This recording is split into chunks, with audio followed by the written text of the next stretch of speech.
Bismillahirrahmanirrahim. Assalamualaikum warahmatullahi wabarakatuh. Alhamdulillahi rabbil alamin. Nahmadullaha ala ni'amihi bi jami'i mahamidih. Wa nuthni alaihi bi alaihi fi badi'il amri wa a'idih. Wa nashkuruhu ala wafiri ataihi wa rafidih.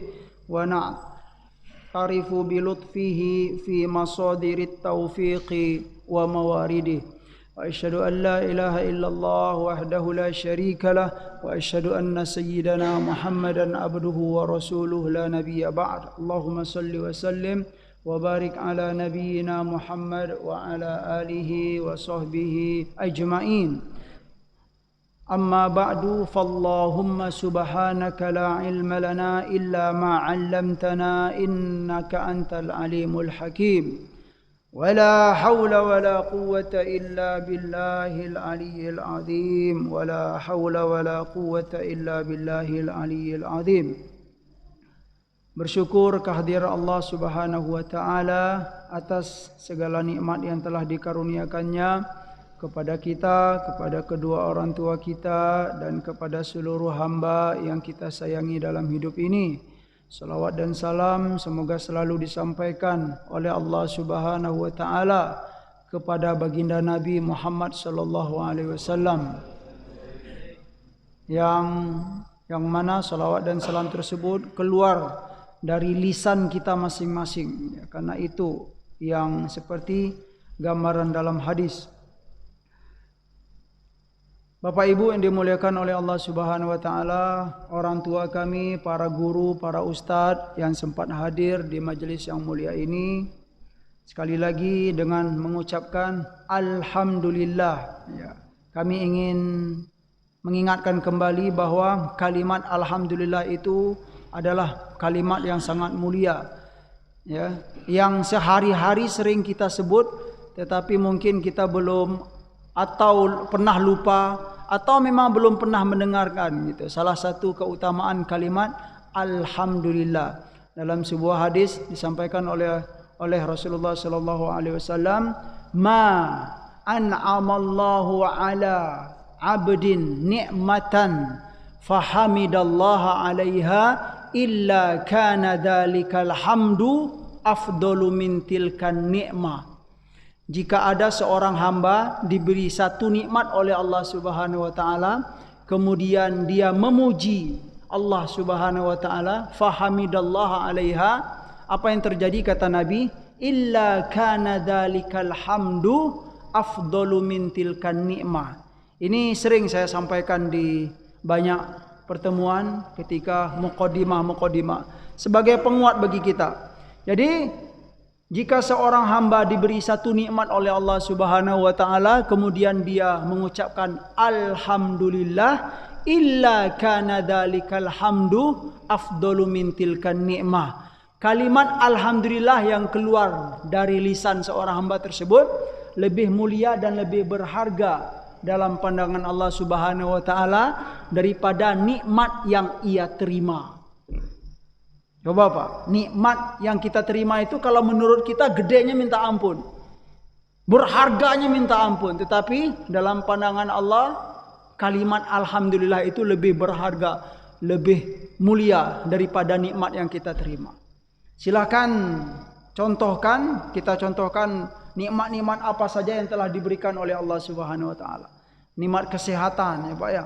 Makanya kalau kita harus menghidupkan dalam hari-hari kita, apa kabar Pak Haji gitu kan? Sebut apa Pak? Alhamdulillah. Jangan apa kabar?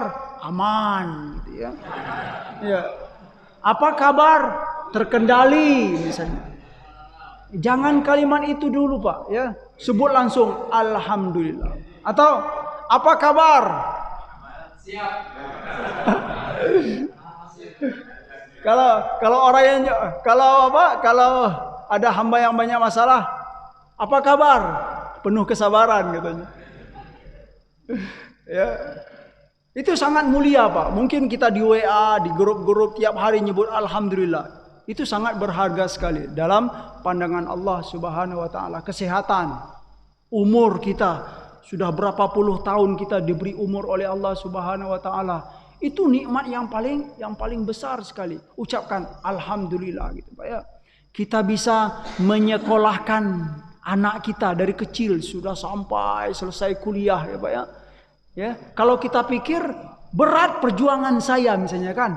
Berat perjuangan saya. Berapa tahun saya menafkahkan anak. Menurut kita itu berat. Tetapi kata Allah, kalimat alhamdulillah yang kamu sampaikan itu ya tidak sebanding daripada nafkah yang kamu cari tiap hari bertahun-tahun itu. Ya, kalaulah bukan karena nikmat Allah, mungkin saya nggak mampu untuk menyekolahkan anak saya. Nah, gitu dia. Putra putri kita dapat jodoh misalnya, sebut dulu alhamdulillah, bukan karena relasi, bukan karena saya punya banyak teman, tidak. Ya, dikembalikan langsung kepada Allah Subhanahu wa taala. Itu kata Rasulullah sallallahu alaihi wasallam, "Ma an'amallahu ala 'abdin ni'matan fahamidallaha 'alaiha illa kana dalikal hamdu afdalu min tilkan ni'mah." Sallallahu alaihi wasallam. Baiklah, Bapak Ibu yang dimuliakan oleh Allah Subhanahu wa taala, di kesempatan kali ini kita melanjutkan ya pembacaan kitab Riyadhus Shalihin, kemudian berikut penjelasan-penjelasan yang telah disampaikan oleh para ulama, dan itu sangat penting bagi kita, menjadi pelajaran yang baik bagi kita.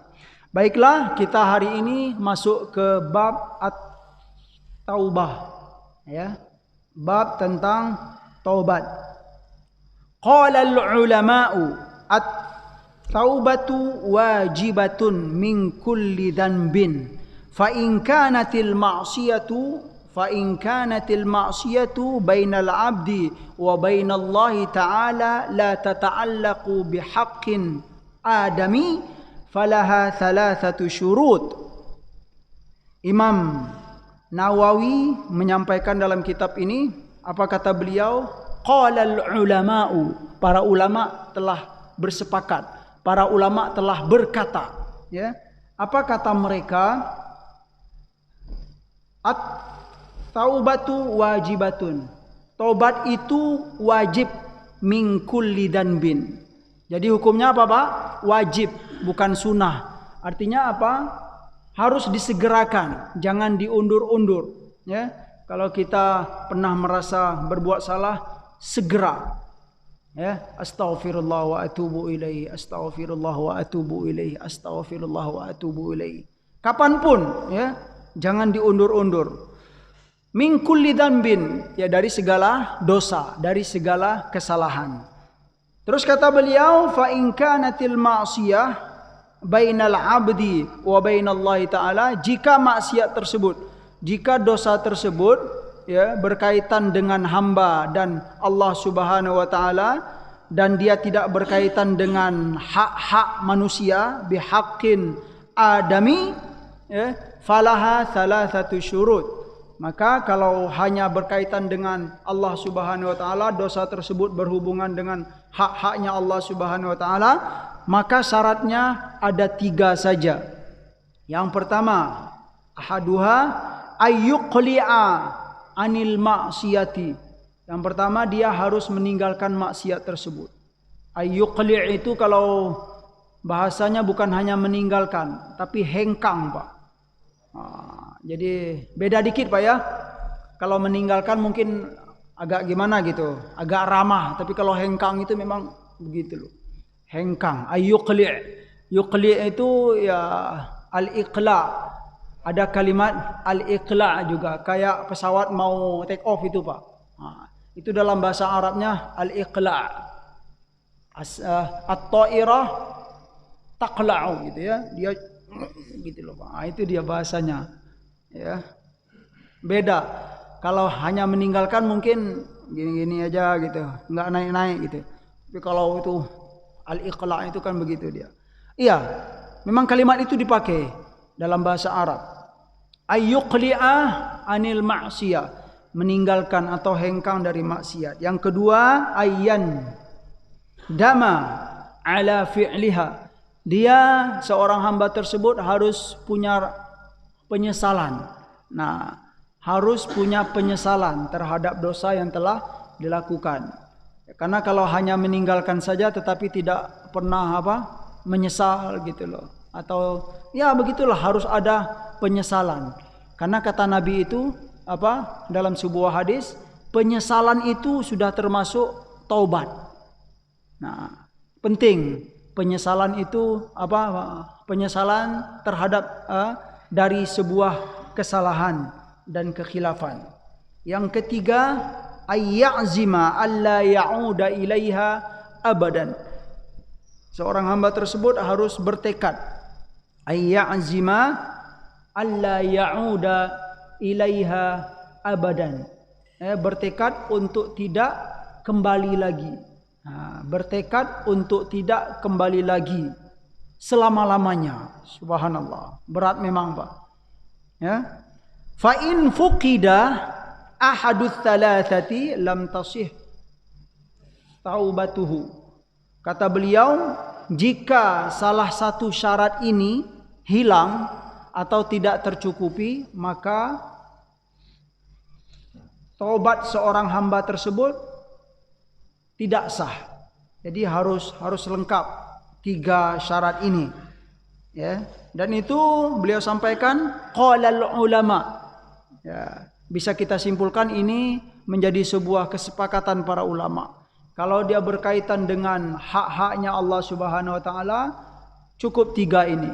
Tapi kalau kurang dari 3 belum sah. Nah, itu dia. Terus wa in kanatil ma'siyah tata'allaqu bi adamiyyin, ya, bi adamiyyin fasyurutuha arba'atun. Jika dosa atau kesalahan tersebut berkaitan dengan hak-haknya manusia antar sesama manusia, fasyurutuha arba'atun, maka syaratnya ada 4. Hadhihi salasatu, kata beliau, hadhihi salasatu, yang 3 itu kemudian ditambah 1 lagi. Nah, apa yang 1 lagi itu? Wa ayyabra'a min haqqi sahibiha.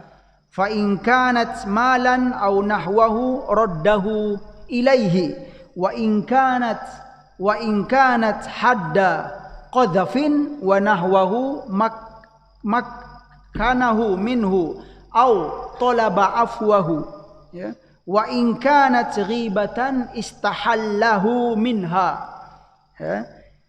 Jika maksiat tersebut jika maksiat tersebut berkaitan dengan hak-hak manusia, maka syaratnya ada 4. 3 kemudian ditambah 1. Yang 1 itu wa ayyabra'a min haqqi sahibiha.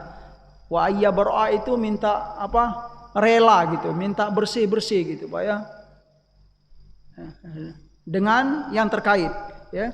Misalnya tetangga kita, sahabat kita, bari, ya, baro'ah, minta istilahnya lepas tangan, kosong, itu harus minta. Jika itu berkaitan dengan harta, maka dia harus kembalikan. Mencuri atau apalah gitu. Pokoknya kalau berkaitan dengan harta itu harus dikembalikan, baru selesai, ya, baru sah. Dan jika dosa atau kesalahan tersebut berkaitan dengan haddu qadhaf, hukuman terhadap menuduh berzina, ya. Jadi dalam hukum Islam itu ada bahasan tentang qadhaf. Qadhaf itu adalah menuduh, tapi menuduhnya khusus dalam berzina atau selingkuh. Karena itu memang khusus, Pak. Kalau nuduh-nuduh yang lain bahasanya sederhana, tapi kalau nuduh selingkuh itu besar. Bahkan dalam hadis Rasulullah SAW dikatakan itu termasuk dosa besar yang 7. Ya, apa kata Nabi? Jauhilah 7 dosa besar ini, kata Nabi. Karena dosa-dosa besar ini akan muhlikat atau mubiqat, akan membinasakan seorang hamba atau sangat menghinakan seorang hamba.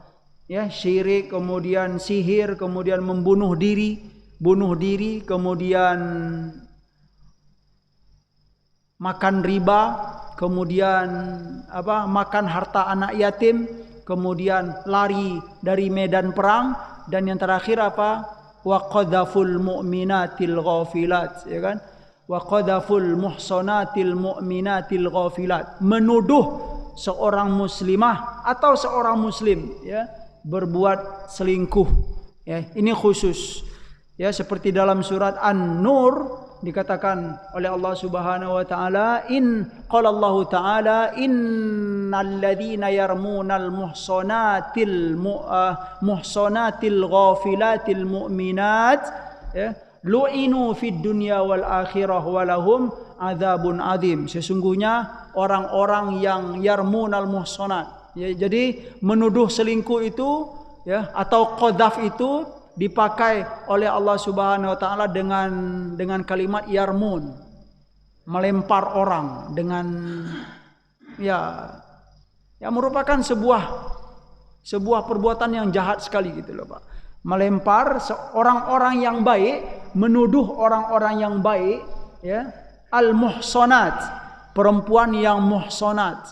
Muhsanat itu afifah ya. Ada seorang muslimah yang dikenal di lingkungannya sangat baik sekali gitu loh. Solehah, ibu itu solehah ya. Dalam hari-harinya solehah, dituduh berbuat selingkuh. Ini termasuk dosa besar. Al-muhsanat, al-ghafilat. Ghafilat itu kalau makna dasarnya lalai. Ya, lalainya maksudnya apa? Seorang muslimah tersebut lalai dari berbuat maksiat, Pak. Jadi tidak ada terlintas di hati seorang muslimah tersebut untuk berbuat selingkuh. Ya, artinya memang dia baik dalam kehidupan hari-harinya baik. Lalu kita tuduh, maka itu menjadi dosa besar. Ya, dalam Islam enggak boleh. Ya, bahkan hukumnya dalam surat An-Nur juga dikatakan fajliduhum thamanina jaldah. Ya, maka cambuk mereka. Ya. Tetapi jika yang menuduh tersebut tidak menghadirkan 4 orang saksi, ya. Kalau enggak ada bukti, kemudian tidak ada 4 orang saksi, fajliduhum thamanina jalda, maka cambuk mereka sebanyak 80 kali. Jadi besar ya. Jika itu berkaitan dengan tuduh menuduh atau qadzaf ya, atau memang yang menuduh ini sudah ditetapkan dapat hukuman cambuk, dia harus rela. Cambuk saya karena saya telah menuduh bapak, karena saya telah menuduh ibu gitu ya. Cambuk saya, baru diterima taubatnya. Atau dia minta maaf langsung. Ya, mungkin karena dia tidak mampu untuk dicambuk, takut atau sakit, minta maaf langsung. Saya suatu hari pernah menuduh gitu kan, bapak berselingkuh, maafkan saya. Ya, kalau dimaafkan silakan gitu. Tapi kalau tidak, makanahu.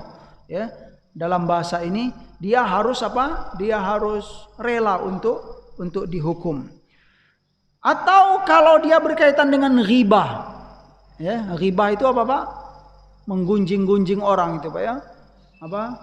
Menyampaikan keburukan-keburukan orang lain di belakang dia. Dia harus minta maaf juga atau minta direlakan, tapi harus jujur, harus disampaikan betul. Kalau kita pernah merendahkan seseorang di belakang dia, harus minta maaf. Itu dia. Kemudian wajibu ayyatuba min jami'idz dzunub, kata beliau, lanjut beliau. Wajib hukumnya untuk bertobat dari segala dosa. Fa in taba min ba'diha sahhat taubatuhu inda ahlil haqqi min dzalikad dzam.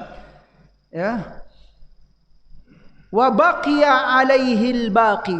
Jadi ada bahasan, jika seorang hamba itu bertobat dari sebagian dosa yang ia lakukan, ya, dia punya dosa tetapi dia bertaubat dari sebagian, yang sebagiannya tersisa. Boleh enggak itu, Pak? Menurut para ulama, yang setengah sah, sekalipun yang setengah lagi masih tersisa menjadi hutang bagi dia. Itu boleh, sekalipun dia belum bertobat dari seluruh dosanya. Setengah sudah, setengahnya masih sisa. Itu maksudnya. Itu diperbolehkan. Tetapi yang dianjurkan apa Pak? Jangan pakai setengah-setengah ya. Min jami'idz dzunub. Nah, gitu dia. Karena ada bahasanya apa? Wajib bertobat dari jami'idz dzunub, dari segala dosa. Terus bagaimana kalau ada yang setengah taubat, apa? Setengahnya lagi belum sah, ya. Itu diperbolehkan. Ya, yang mana yang setengah ini menjadi kewajiban bagi dia, harus diselesaikan. Wa qad tazaharat dalailul kitab wa sunnah wa ijma'il ummah ala wujubit taubah, ya. Sangat banyak sekali, sangat jelas sekali ya, dalil-dalil dari Al-Qur'an dan dalil-dalil dari As-Sunnah wa ijma'il ummah, dan kesepakatan ya para ulama tentang wajibnya hukum bertaubat ini.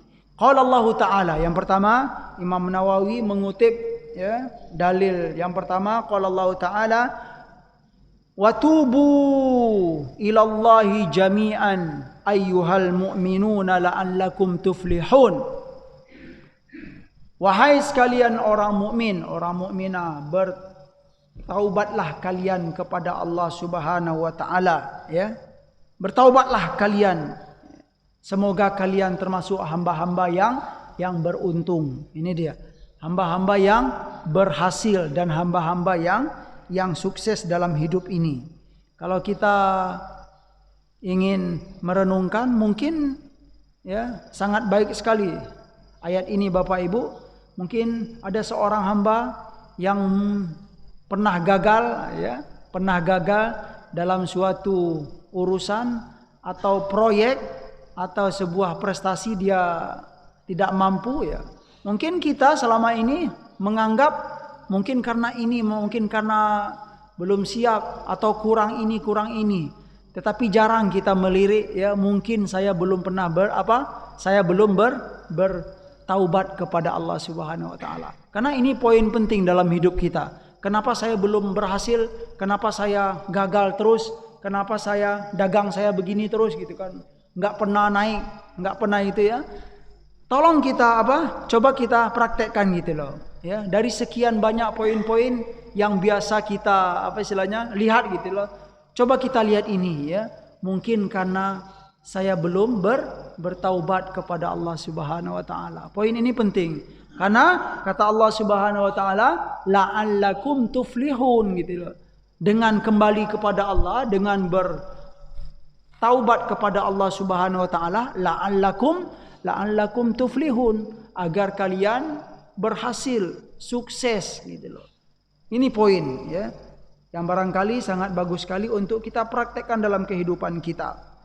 Terus wa qala ta'ala istaghfiru rabbakum thumma tubu ilaih ya.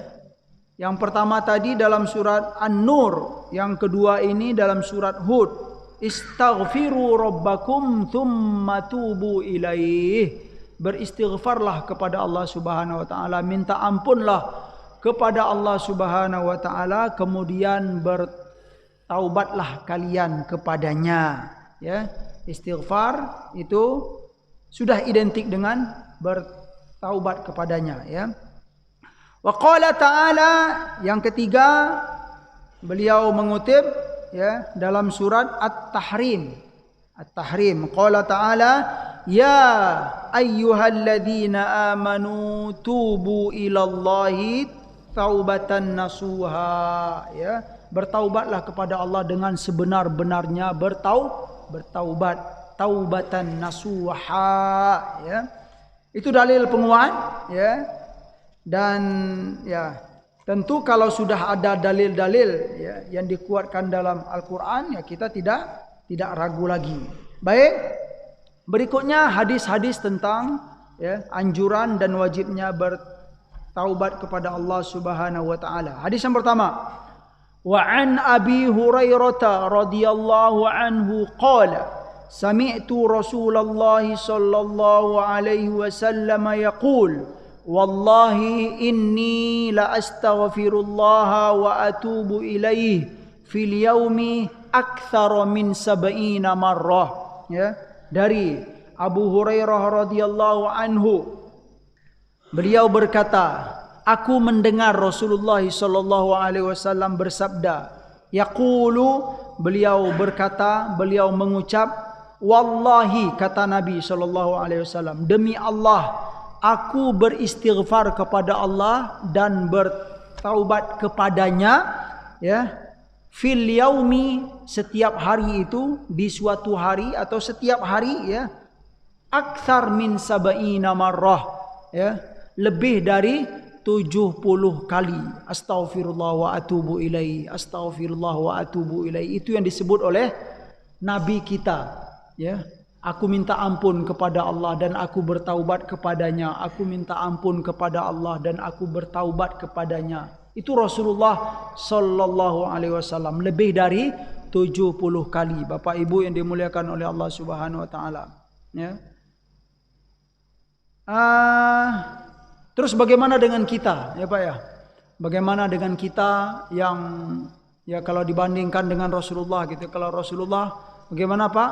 Dosa beliau telah diampuni, beliau adalah maksum, ya, terjaga dari segala maksiat, masih lebih dari 70 kali Bapak Ibu.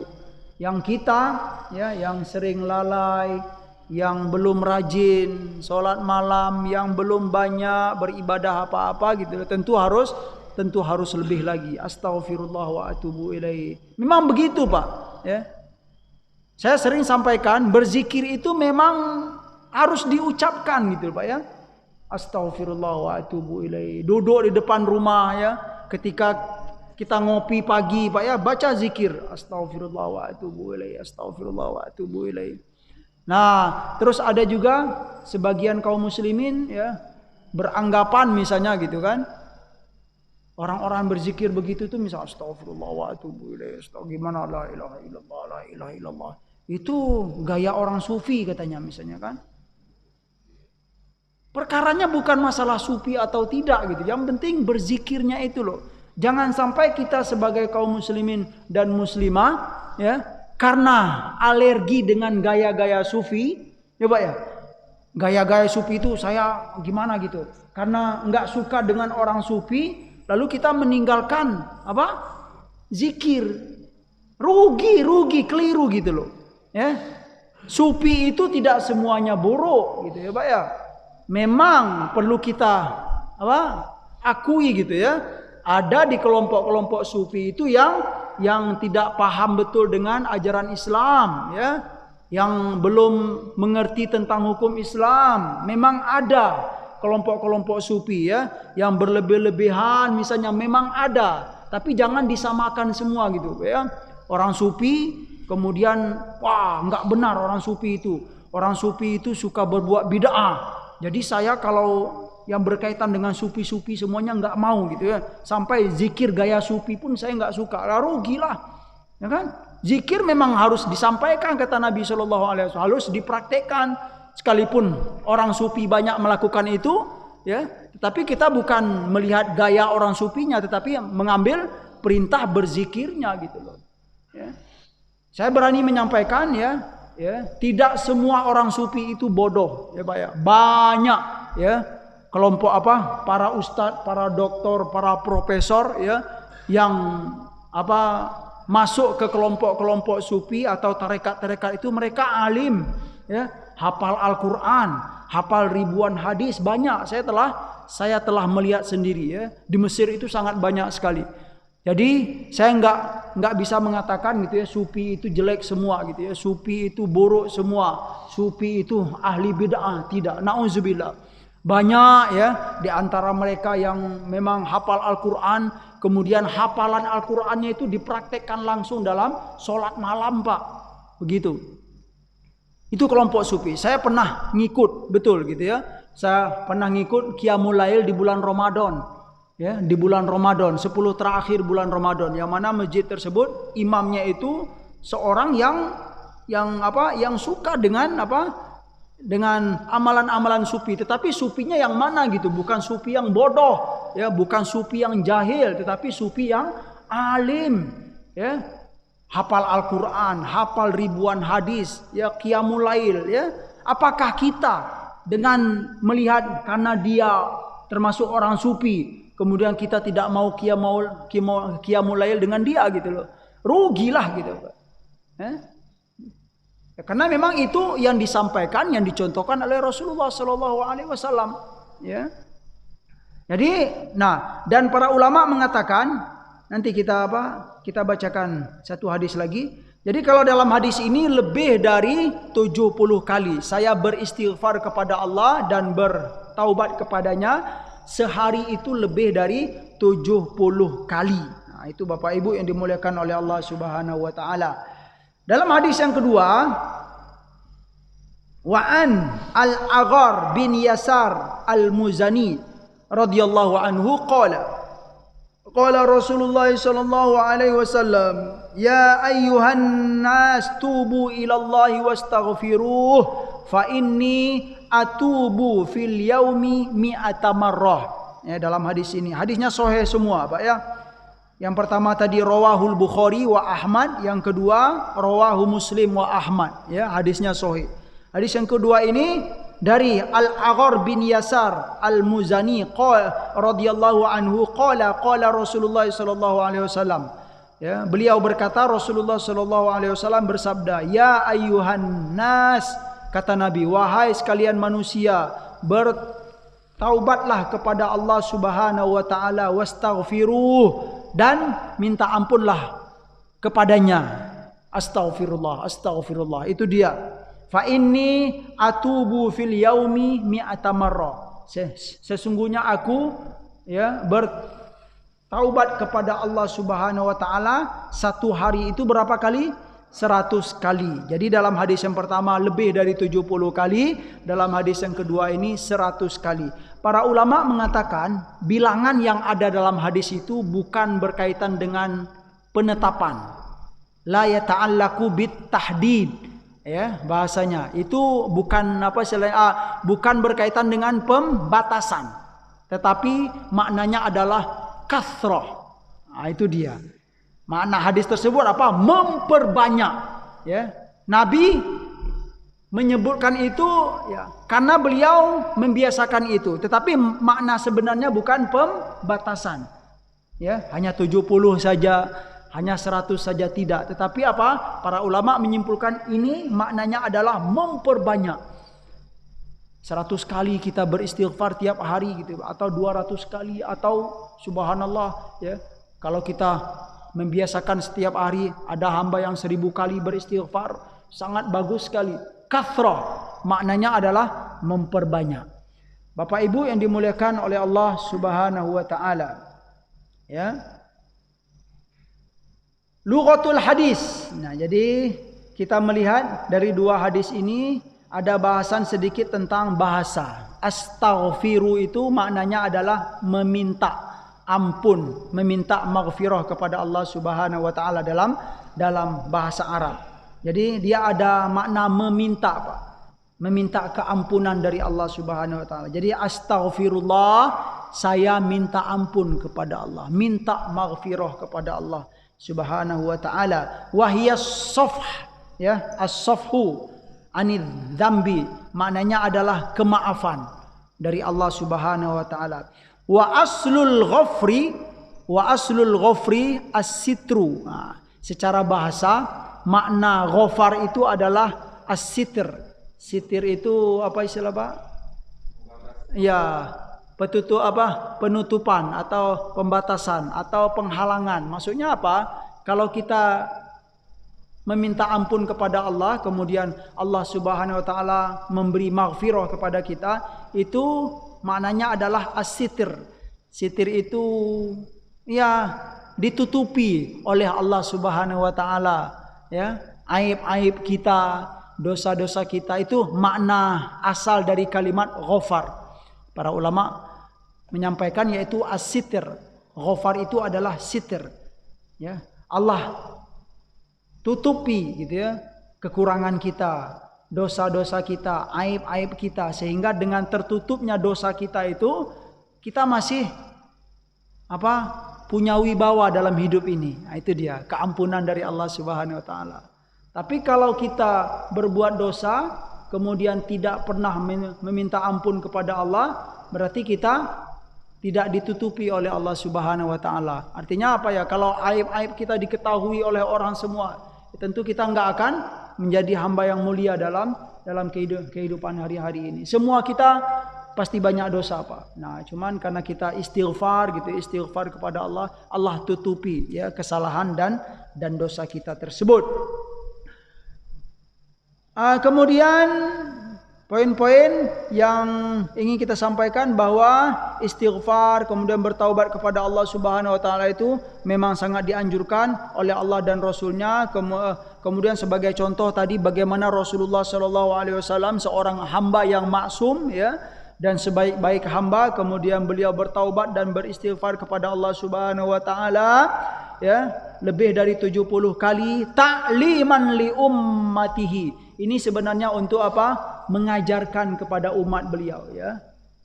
Sebenarnya kalau beliau sudah maksum ya, terjaga dari segala maksiat, diampuni dosa yang telah lalu dan yang akan datang. Untuk apa lagi beliau beristighfar? Tapi apa? Para ulama menyampaikan ta'liman li ummatihi ya, mengajarkan kepada umat beliau ya. Kita sebagai umat ini harus mencontoh Rasulullah sallallahu alaihi wasallam. Dan berikutnya waziyadatan fi darajatihi gitu ya, dan akan mengangkat derajat-derajat kita dengan memperbanyak istighfar dalam kehidupan ini ya, insyaallah derajat kita semakin naik dan kesalahan-kesalahan kita ya, dosa-dosa kita akan digugurkan oleh Allah Subhanahu wa taala. Kemudian harus segera untuk bertaubat, jangan diundur-undur. Baik Bapak Ibu yang dimuliakan oleh Allah Subhanahu wa taala. Hadis berikutnya, wa an Abi Hamzata Anas ibni Malik Al-Ansari ya, khadimi Rasulillah sallallahu alaihi wasallam qala Rasulullah sallallahu alaihi wasallam lallahu afrahu bi taubati abdihi min ahadikum saqata ala ba'irihi wa qad adallahu fi ardin falah ya, wa qad adallahu fi ardin falah. Sungguh Allah Subhanahu wa taala gembira dan bahagia sekali ya terhadap taubatnya seorang hamba kepadanya. Itu digambarkan seperti apa? Seperti seorang hamba yang kehilangan kendaraannya atau ontanya, yang mana onta tersebut ketika dia menaiki kemudian dibawanya ke gurun pasir kemudian tersesat ya Pak ya. Setelah tersesat itu mereka berdua ini tersesat di gurun pasir, kemudian dia jatuh ya Pak ya. Dia jatuh, hamba ini jatuh, kemudian si onta lari kabur ya. Jadi apa? Si hamba ini ditinggal ya oleh kendaraannya tersebut di gurun pasir di gurun pasir yang sangat luas, haus, lapar. Bahkan dalam hadis yang berikut ini, yang mana bekal dia dibawa lari juga oleh onta tersebut. Ya, dibawa lari oleh onta tersebut. Akhirnya apa? Mati aku katanya. Tinggal tersesat di gurun pasir. Kemudian kendaraanku si onta tadi pergi jauh dengan membawa segala bekal yang aku perlukan. Putus asa. Nah, gitu loh Pak ya. Putus asa, mati aku katanya gitu kan. Nah, tahu-tahu ya. Kemudian onta ini datang, Pak. Nah, datang kembali setelah dia putus asa, kemudian dia datang. Kira-kira bagaimana perasaan si hamba ini, Pak? Hah? Senangnya minta ampun ya. Sudah putus asa, nggak ada harapan lagi untuk hidup atau apa gitu. Mati kelaparan, mati kehausan, tahu-tahu ontanya datang lagi.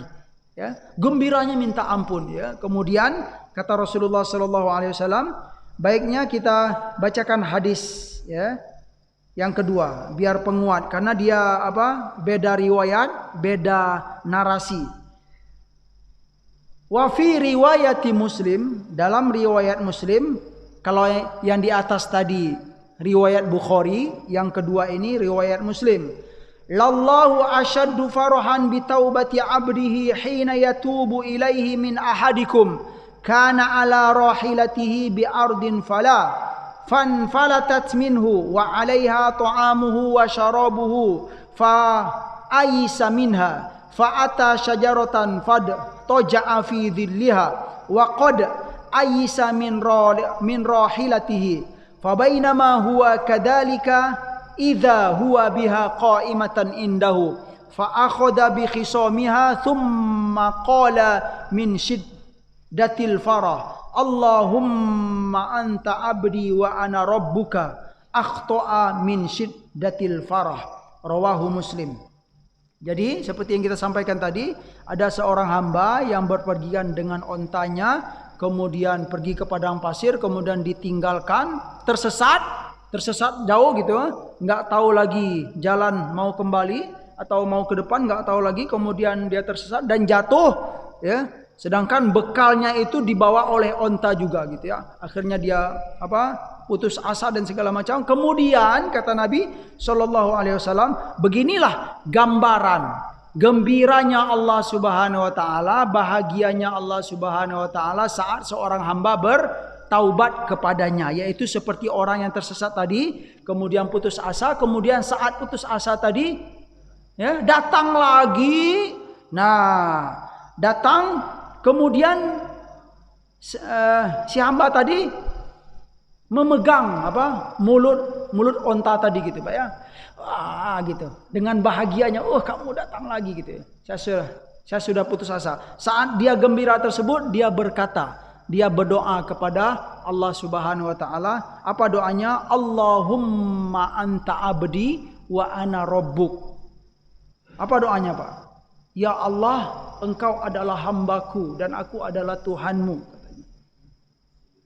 Apa kata Nabi? Akhta'a min syiddatil farah. Hamba ini dia salah dalam berdoa karena gembiranya minta ampun, Pak. Gembira apa, Pak? Karena ontanya tadi datang kembali saat dia sesat gitu, Pak. Salah dalam berdoa karena gembiranya. Itu gambaran yang disampaikan oleh Rasulullah SAW. Gambaran Allah lebih gembira lagi daripada hamba ini ketika kita bertaubat kepadanya. Subhanallah. Jadi boleh Pak, saat kita gembiranya minta ampun kemudian salah dalam berdoa. Ya, salah dalam berdoa yang mungkin minta istri 2 atau bagaimana lagi gitu. Ya, saat berdoa kemudian kedengar sama istri, mama salama gitu. Subhanallah. Ini sangat menarik Bapak Ibu yang dimuliakan oleh Allah Subhanahu wa taala. Nabi menyampaikan itu ya. Dalam riwayat lain ya, ada kisah sih, tetapi bukan masalah yang tersesat ini. Dalam hadis ya, yaitu kisah tentang seorang hamba, hadis tentang itu loh, tentang hamba yang terakhir masuk surga. Ya, mungkin tidak kita sampaikan hari ini karena riwayatnya panjang juga. Jadi ada dalam sebuah hadis Rasulullah SAW menceritakan, hadisnya sahih ya, rawahu Muslim. Hamba yang terakhir masuk surga atau hamba yang paling terakhir keluar dari neraka. Di akhir cerita Pak. Di akhir cerita itu Rasulullah, karena si hamba ini senangnya minta ampun gitu kan, salah juga dalam berdoa Pak ya. Salah dalam berdoa, akhirnya Rasulullah tertawa sehingga nampak gigi geraham Rasulullah SAW. Ya, apa Pak? Yaitu kisah seorang hamba yang terakhir masuk surga dan yang terakhir keluar dari neraka. Tersenyum Rasulullah menyampaikan cerita ini di hadapan para sahabat beliau. Baiklah. Cukup ya, mungkin itu dulu pertemuan kita kali ini.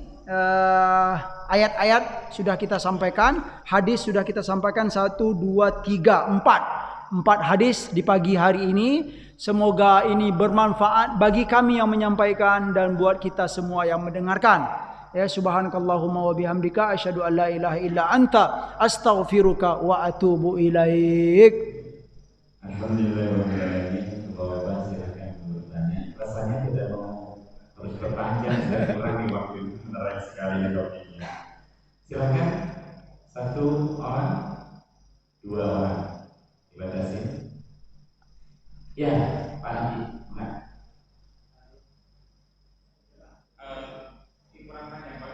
taubat.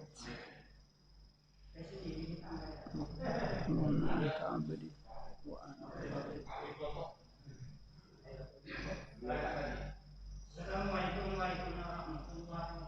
Waalaikumsalam warahmatullahi wabarakatuh.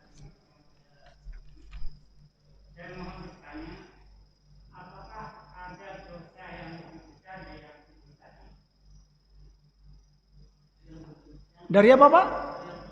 Apakah ada dosa yang besar dari yang tadi disebutkan? Iya, ya, subhanallah. Itu sebenarnya ada beberapa ulama mengatakan bahwa dosa yang lebih besar adalah orang yang meninggalkan sholat dengan sadar. Bahkan dibenci oleh Allah Subhanahu wa taala. Iya. Ini yang meninggalkan sholat dengan sadar itu dosa. Sedangkan yang membunuh waktu juga termasuk orang tinggalkan dari Allah. Dari Tuhan dari orang itu. Waalaikumsalam warahmatullahi wabarakatuh. Langsung Ustaz. Untuk pertanyaan, apakah ada dosa yang lebih besar daripada yang 7 tadi? Sebenarnya kita bisa batasi, Pak, ya. Dosa yang paling besar itu adalah syirik. Karena dalam hadis itu yang pertama, as-sab'ul mubiqat itu 7 dosa besar itu adalah syirik. Jadi bisa kita katakan tidak ada dosa yang paling besar selain syirik. Nah, kalaupun yang meninggalkan sholat, ya Pak, ya, meninggalkan sholat karena sadar atau bahasa yang lainnya dengan sengaja, dengan punya ilmu tapi dia meninggalkan, itu tidak sebesar dosa syirik, Pak. Ya, karena dalam Islam pun, ya, orang yang orang yang berbuat dosa besar, ya, orang yang membuat dosa besar itu tidak mengeluarkan dia dari agama Islam, ya. Murtakibul kabair, yang berbuat dosa besar itu la yukhrijuhu anil Islam. Itu menjadi kesepakatan dalam Islam, ya, yaitu pemahaman Ahlus Sunnah wal Jamaah. Dosa besar apapun yang dilakukan oleh hamba, ya, insya Allah akan masih diampuni oleh Allah Subhanahu wa taala. Tapi kalau sudah syirik, syirik ini, Pak, kalau kita lihat dalam ayat seperti dalam surat An-Nisa, qala Allah Ta'ala, innallaha la yaghfiru ayyushraka bihi wa yaghfiru ma duna dzalika liman yasha. Sesungguhnya Allah tidak mengampuni dosa seorang hamba yang berbuat syirik. Wa yaghfiru ma duna dzalika liman yasha, dan Allah akan mengampuni selain syirik. Akan mengampuni selain syirik sebesar apapun itu, Pak, ya. Membunuh, ya kan? Dalam hadis nanti akan kita bacakan dalam riwayat, membunuh 99 orang, terakhir dia membunuh 1 orang, menjadi genap 100 orang yang dia bunuh, Pak, masih diampuni oleh Allah Subhanahu wa taala. Tapi kalau syirik tidak akan diampuni oleh Allah Subhanahu wa taala. Tetapi ya perlu kita jelaskan juga, ya. Karena ada ayat, ya, di akhir-akhir surat Al-Furqan itu, ya, menyampaikan dalam surat An-Nisa dikatakan Allah tidak akan mengampuni dosa selain syirik. Tetapi dalam surat Al-Furqan ada, ya, isyarat masih diampuni, ya. Walladzina la yaqtulun qala Allah Ta'ala walladzina la yad'una ma'allahi ilahan akhar wa la yaqtuluna an-nafsa allati harramallahu illa bil haqqi wa la yaznun wa man yaf'al dzalika yalqa athama, gitu, ya. Dosa-dosa besar semuanya itu, ya, masih akan ada harapan ada harapan untuk diampuni oleh Allah Subhanahu wa taala, ya, Pak.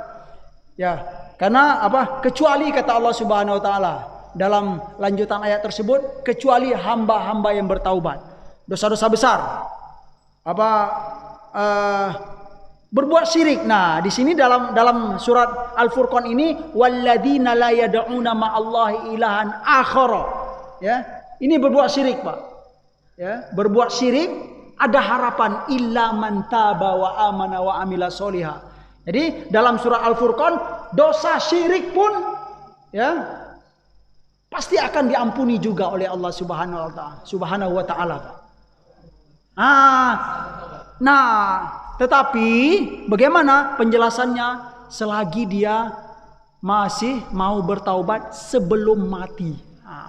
Sebelum yugharghir, nanti ada bahasan juga. Ya. Syirik pun masih akan diampuni oleh Allah Subhanahu wa taala.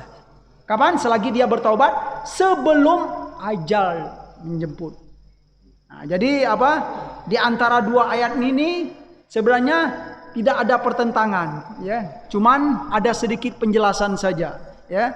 Memang kesimpulan apa? Pada umumnya dosa syirik itu tidak diampuni oleh Allah Subhanahu wa taala, tidak diampuni. Maksudnya apa? Kalau memang syirik itu kebawa mati. Tapi kalau sebelum mati dia bertaubat kepada Allah, insya Allah pasti akan diampuni oleh Allah Subhanahu wa taala. Ya, seperti dalam surat Al-Furqan, illa man taba wa amana wa amila amalan salihan faulaika yatubullahu alaihim. Ya. Begitu, Pak.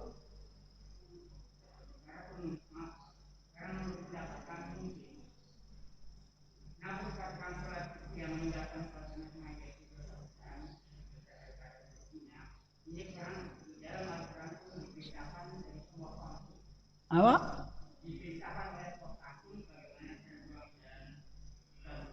Ya.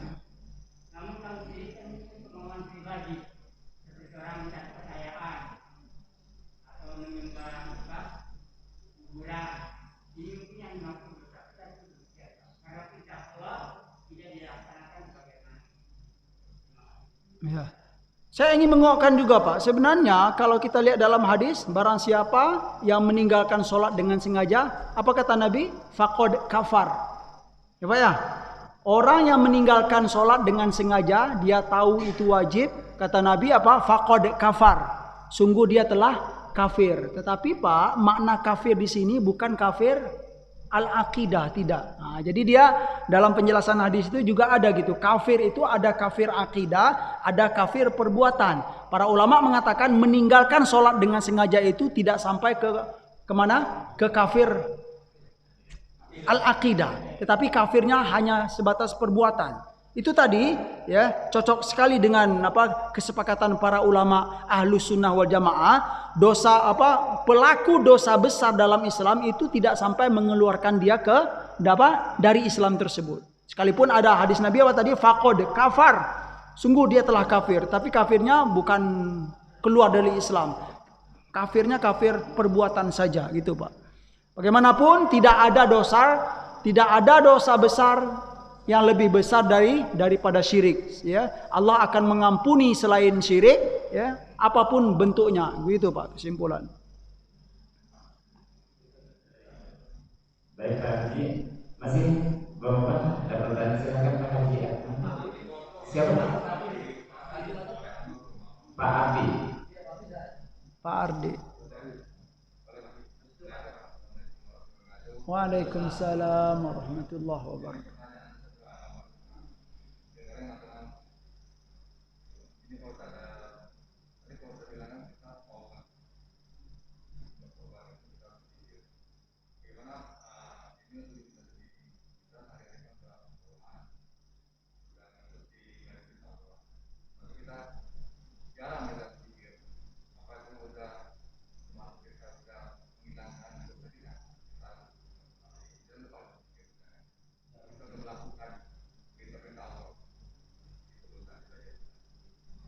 Tolong diulang, Pak.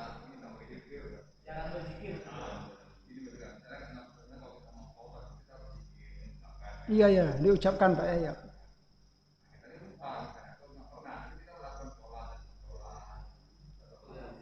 Ya, subhanallah. Betul. Ya. Masya Allah, bagus. Kalau kita lihat dari perbuatan-perbuatan atau amalan-amalan yang telah kita lakukan, itu sudah bisa mewakili sebenarnya, Pak. Misalnya penyesalan kita dalam hati gitu kan. Cuman beristighfar kita belum banyak gitu ya. Tapi ada lah Pak ya, astagfirullah setelah sholat, astagfirullah gitu lah. Itu cukup untuk mewakili ya. Tapi kalau yang disebut dalam hadis ini lebih dari 70 kali atau 100 kali, itu maknanya adalah memperbanyak Pak. Dan itu cara yang lebih afdol gitu. Ya. Tapi cukup itu Pak ya. yang disampaikan dengan rasa penyesalan, kemudian zikir sedikit, astagfirullah ya Allah, astagfirullah, itu aja. Ya. Cukup mewakili Pak. Gitu. Tapi yang lebih baiknya apa? Diperbanyak. Nah, gitu. Karena memang ya ada dalam sebuah penjelasan hadis, salah satu rahasia kenapa sih kita dianjurkan untuk beristighfar atau berzikir yang banyak-banyak gitu Pak ya. Ya, terutama dalam masalah ini beristighfar banyak-banyak kepada Allah Subhanahu wa taala, karena kita itu memiliki dosa, ada yang kita ketahui dan ada yang tidak kita sadari. Itu dia. Makanya kata Nabi, perbanyaklah, perbanyak. Jangan dihitung-hitung, Pak. Perbanyak saja. Ya, semoga dosa yang kita ketahui diampuni oleh Allah dan dosa yang tidak kita ketahui pun akan dimaafkan oleh Allah Subhanahu wa taala. Itu rahasianya kenapa harus banyak-banyak. Cukup. Baik. Satu kesempatan terakhir ya. Terakhir ya, Bapak. Iya, Pak. Singkat. Ya, assalamualaikum warahmatullahi wabarakatuh. Waalaikumsalam warahmatullahi wabarakatuh.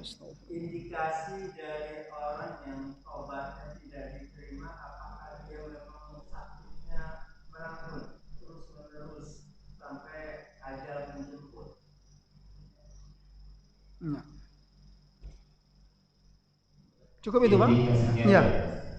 Untuk indikasi begini kita tidak bisa menjadikan pegangan Pak. Ya. Yang jelas ya, seorang hamba tersebut harus menjalankan syarat-syarat yang telah ditetapkan oleh Allah dan Rasulnya dulu. Kita mau dia sakit mau sehat itu tidak bisa menjadi tolak ukur atau standar. Karena sakit pun ya sebenarnya dalam Islam, dalam banyak hadis itu ya, itu bukan sebuah musibah. Ya, bukan hanya sebuah musibah atau bukan hanya bentuk kebencian dari Allah Subhanahu wa taala. Justru ya orang yang sakit terus itu ya perlu kita yakini juga ya, itu terkadang karena sayangnya Allah Subhanahu wa taala. Sekalipun ya kebanyakan dari kita dalam hidup ini nggak mau sakit Pak ya, tidak suka akan sakit ya.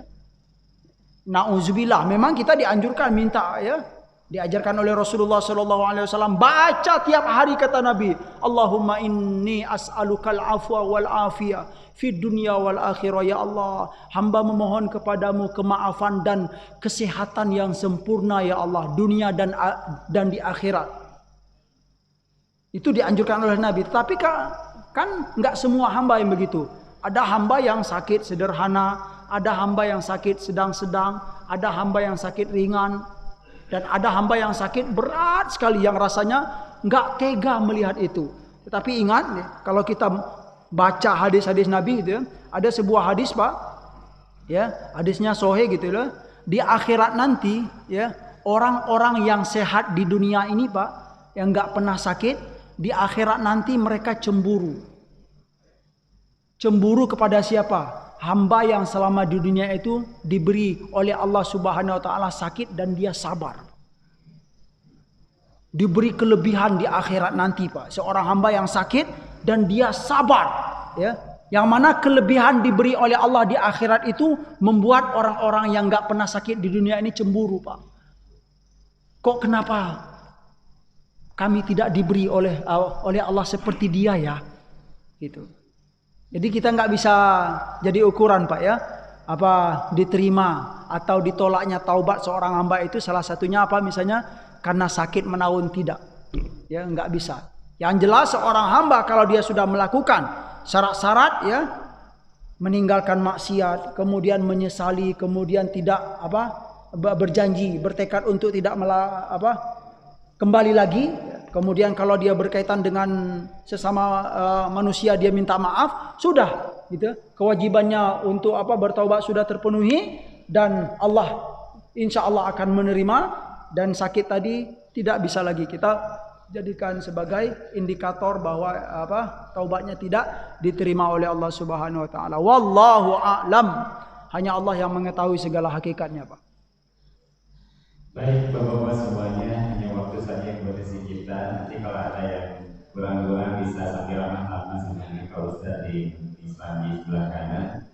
Semoga kita menjadi bisa mempraktekkan zikir kita setiap hari dalam hati kita, walaupun kita tidak menjadi ahli zikir, tetapi kita masih berzikir, bertaubat di dalam diri kita setiap langkah kita, akhir kita selesai.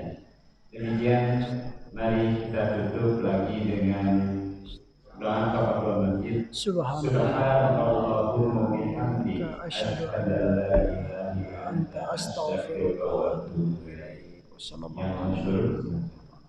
Assalamualaikum warahmatullahi wabarakatuh. Waalaikumsalam warahmatullahi wabarakatuh.